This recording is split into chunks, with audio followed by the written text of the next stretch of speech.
खबर बांग्लादेश से है। बांग्लादेश में हिंदुओं पर हमले को लेकर यह खबर बड़ी है। अंतरिम सरकार के प्रमुख मोहम्मद यूनुस का यह बयान। बांग्लादेश में हिंदुओं पर हमले सांप्रदायिक नहीं, राजनीतिक। हिंदुओं पर हमले के मुद्दे को बढ़ा चढ़ाकर पेश किया गया। देश में ऐसी धारणा कि हिंदुओं का मतलब आवामी लीग।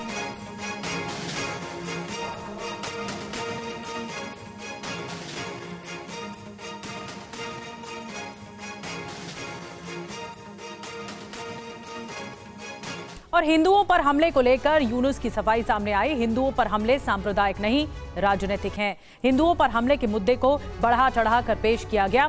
भारत के जरिए मुद्दे को पेश करने के तरीके पर भी सवाल खड़े किए गए हैं। आवामी लीग के कार्यकर्ताओं के साथ हिंदुओं की पिटाई की गई, ये कहा गया। और ऐसी धारणा की हिंदुओं का मतलब आवामी लीग समर्थक है। शेख हसीना की पार्टी के लोगों पर भी हमला हुआ। देश में हिंदुओं की सुरक्षा एक बड़ी प्राथमिकता। कुछ लोग संपत्ति जब्त करने के बहाने के तौर पर इसे देख रहे हैं। और हिंदुओं पर हमले को लेकर यूनुस की सफाई सामने आई है। क्या कुछ और कहा गया और क्या मायने निकाले जा रहे हैं? मनीष झा और ज्यादा जानकारी के साथ हमारे साथ जुड़ गए हैं। मनीष, क्या बताया जा रहा है?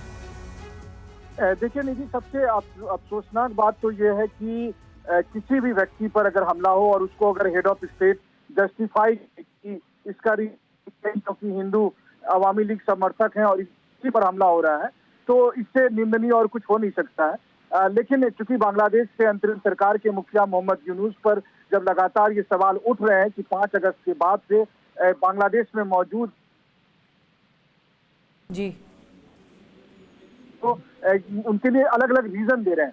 ये भी बात सही है कि अवामी लीग के तमाम समर्थकों पर अटैक हो रहे हैं, उसमें मुस्लिम भी हैं और उसमें हिंदू भी हैं और हिंदुओं पर अटैक हो रहे हैं। लेकिन मोहम्मद यूनुस की सरकार का ये दायित्व है कि वो इन हिंसा को रोके, चाहे वो हिंदू के खिलाफ हो रहे हो या मुस्लिम के खिलाफ हो रहे हो। लेकिन उन हिंसाओं को रोकने की जगह पर उनके पास तरह तरह की दलील है और वो उससे दुनिया भर में पेश करना चाहते हैं। और इसके लिए भी वो अपनी भी जो विफलता है उसके लिए भी वो भारत को जिम्मेदार ठहराना चाहते हैं कि भारत की तरफ से ऐसा प्रोजेक्ट किया जा रहा है।